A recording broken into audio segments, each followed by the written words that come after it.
Salut à tous, nous sommes aujourd'hui donc le 7 septembre, on se retrouve pour un petit bout tout court, on va dire dans le jardin, pas dans le potager parce que voilà, il fait pas très beau aujourd'hui, comme d'ailleurs il a fait toute la semaine. Et comme il va faire la semaine prochaine, n'est-ce pas?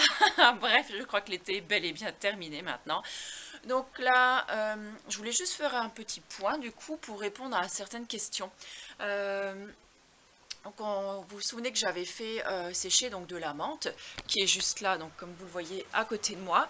Donc là elle a déjà bien séché, mais elle n'est pas encore toute sèche. Vous voyez, on sent que les feuilles elles sont un petit peu encore molles sous les doigts, elles sont pas tout à fait craquantes. Voilà, elle sera bien sèche quand les feuilles seront bien craquantes. Et vous avez été plusieurs en fait à me demander comment je les conservais en fait après. Donc tout simplement, après je vais venir enlever, donc oh, pas de cyprès, je vais venir enlever les feuilles en fait une par une fois qu'elles seront bien sèches, et je vais tout simplement en fait les mettre dans un pot comme ça. Vous savez, les pots le parfait, c'est vraiment mes pots préférés, j'adore ces pots, il y en a vraiment de toutes les tailles.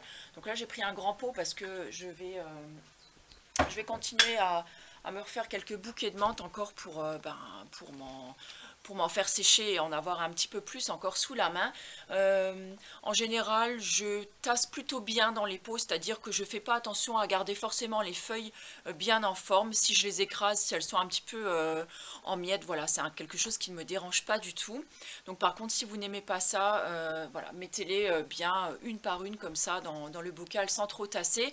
Par contre, ça va vous faire pas mal de bocaux. Donc après, à vous de voir si vous avez assez de place dans votre cuisine ou pas. Moi, c'est vrai que ça me dérange pas du tout de tasser. Donc là, je vais refaire comme ça. Et une fois que les feuilles... le truc, en fait, c'est surtout que vos feuilles soient bien sèches. Si vos feuilles sont bien sèches, elles vont se garder, franchement, bien longtemps. Ensuite, il y a également une d'entre vous qui m'a dit qu'elle trouvait que sa menthe n'avait pas trop de goût, en fait, quand elle l'utilisait de cette façon-là. Alors, je pense que c'est peut-être dû aussi à la variété de menthe qu'on utilise. Donc là, je ne pourrais pas du tout vous dire ce que c'est. Moi, c'est une menthe un petit peu velue comme ça. Je pense que ça doit être de la menthe verte ou quelque chose dans le style.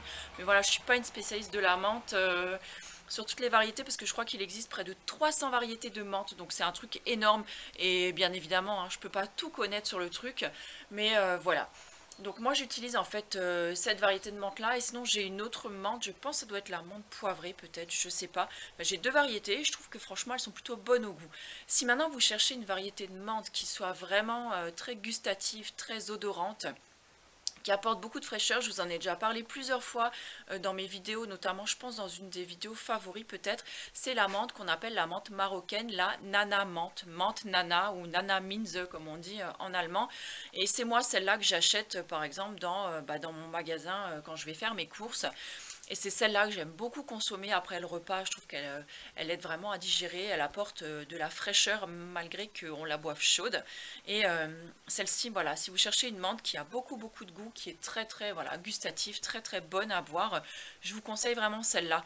Maintenant, je ne sais pas si on peut la planter, si ça pousse chez nous. Je pense que si, parce que la menthe, c'est un petit peu, un petit peu comme les orties ou un petit peu comme les mauvaises herbes, entre guillemets. Voilà, c'est quelque chose qui prolifère énormément. Et on se retrouve vite un petit peu envahi en fait par la menthe. Et c'est comme ça en fait qu'on en a eu énormément dans notre jardin. Mais bon, franchement, bon, j'adore ça, donc ça me dérange pas du tout. Voilà, donc je voulais juste revenir en fait sur ces deux questions-là. Je trouvais que c'était plutôt bien de les intégrer également donc dans ce vlog, parce que comme ça me permet de répondre un petit peu plus globalement et que ça permet à tout le monde en fait d'avoir la réponse, parce qu'il y en a peut-être d'autres que ça intéresse et qu'elles n'ont pas osé ou qu'elles n'ont pas pensé à poser cette question. Donc voilà, en tout cas, je vous remercie pour vos questions et vos nombreux retours sous ces vidéos au potager. Donc juste pour vous faire un petit point rapide encore, ce matin, j'ai filmé la recette de la pierre d'argile. Donc je vous la mettrai en ligne, ou elle sera peut-être déjà en ligne, donc vous retrouverez tout ça, ne vous inquiétez pas. Et là, j'ai sorti un beau pull, je me suis un petit peu coiffée, mais pas maquillée, pour vous filmer en fait la recette donc, de la gelée de fruits rouges. Donc c'est parti, là on y va tout de suite parce que j'ai tout qui est prêt et à la cuisine, et voilà, et mes gamelles m'attendent. Donc c'est parti, on se retrouve tout de suite à la cuisine.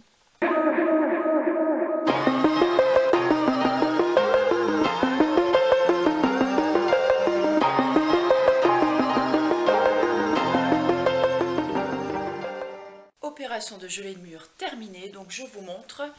Donc voilà, j'ai réussi à avoir 12 bocaux. Oui, 12 bocaux, oui, c'est comme ça qu'on dit, enfin 12 pots de gelée, quoi. Donc la recette sera déjà en ligne, je pense, quand vous verrez ce petit vlog au potager. Donc je vous la mettrai quelque part par-ci par-là. Je l'ai goûtée, elle est absolument délicieuse. Et je pense que une fois que ces bocaux-là seront à peu près terminés, je ferai la même chose en mélangeant ce coup-ci avec groseille et mûre. Voilà. Salut à tous, on se retrouve aujourd'hui donc le 17 septembre. Ça fait maintenant quelques jours que je n'étais pas allée dans le potager parce que il faisait moche et il faisait froid. Donc aujourd'hui on a un petit simili de printemps qui a fait son apparition encore une fois. Donc on va en profiter cet après-midi pour aller ramasser quelques framboises parce que mon mari m'a dit qu'il y avait quelques framboises de nouveau dans le potager et près de la serre. Donc on va aller ramasser ça et on va aller ramasser le reste de noisettes parce que j'ai vu ce matin sous l'arbre qu'il y avait pas mal de noisettes qui étaient retombées. Donc voilà, on va déjà s'occuper de ça. Et j'ai un arbre qui a un petit peu morflé quand il y a eu on a eu une genre de mini tempête en fait il y a quelques jours. Et en fait c'est un arbre qui s'appelle le Piracantha et il y a plein de boules rouges en fait dessus. Je vais vous montrer. Et du coup suite à ce gros coup de vent en fait il a penché complètement d'à côté. Donc mon mari a dû mettre des tuteurs en dessous pour le tenir, mais là on va aller couper quelques branches pour le soulager un petit peu et l'alléger surtout un petit peu. Donc c'est parti, on y va tout de suite. Regardez-moi ces gros champignons qui poussent dans la pelouse. Je suis pas sûre qu'ils soient comestibles. Dommage, hein, parce que franchement, on aurait du bol.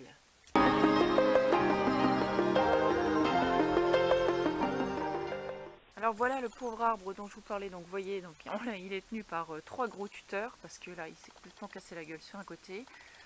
Donc je vais couper un petit peu ça, mais je vais faire gaffe parce qu'en fait il y a des toutes grosses épines dessus et ça pique très très fort. Je vais vous montrer ça de près. Donc là vous voyez, il y a des grandes épines dessus, donc il va falloir que je le taille correctement déjà pour que les épines ne tombent pas à terre, pour éviter que Braise ou les chats marchent dedans. Et même ça vous transperce les chaussures, ça dépend les paires de pompes que vous avez au pied. Et voilà, donc il va falloir couper ça et surtout il va pas falloir que je me fasse mal non plus. Alors c'est parti, on va déjà aller voir les framboises au potager. Oh, et qu'est-ce qu'on trouve? Un chat. Bonjour Whisky. Oh bah alors, tu dors au soleil? Oh, mon gros pépère. Allez, on va voir ce que ça donne. Oh, je vois une grosse courgette à ramasser là. Oh là là, le monstre. Wouh! Ça, c'est de la courgette, les amis. On va regarder. Il y en a peut-être d'autres qui se cachent par là. Il y en a des petites grignotées par les limaces. Oui, j'en vois encore une autre là-bas au fond. Et sinon, il y en a encore une juste là en dessous. Ensuite, niveau concombre, j'en ai un là encore. Ah oui, il y en a encore quelques-uns là. Donc, on va ramasser tout ça. Dire que là maintenant je vous avouerai qu'on n'a plus trop envie de manger des salades nous, parce qu'il fait déjà frais dans l'est, hein. On est à pas loin de 4 degrés le matin, donc c'est vraiment froid. Donc là je vais voir, mais j'ai l'impression, vous voyez, qu'il y a plus de feuilles que en fait de betteraves en dessous. Donc on voit bien qu'il y a des betteraves, mais voilà, elles n'ont pas l'air bien grosses. Et on va aller voir les framboisiers. Ah oui, effectivement, il y a des framboises. C'est assez rigolo quand même. Donc, eh ben, écoutez, on va ramasser ça.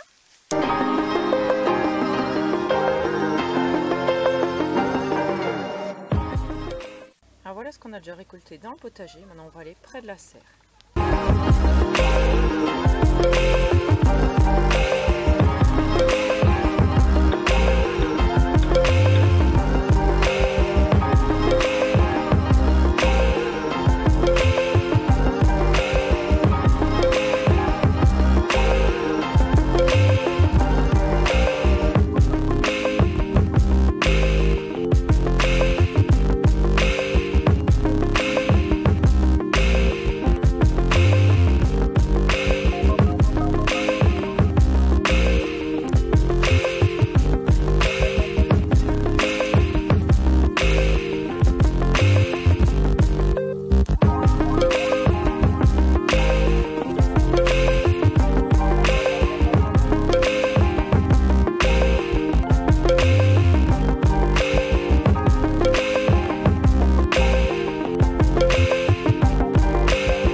together.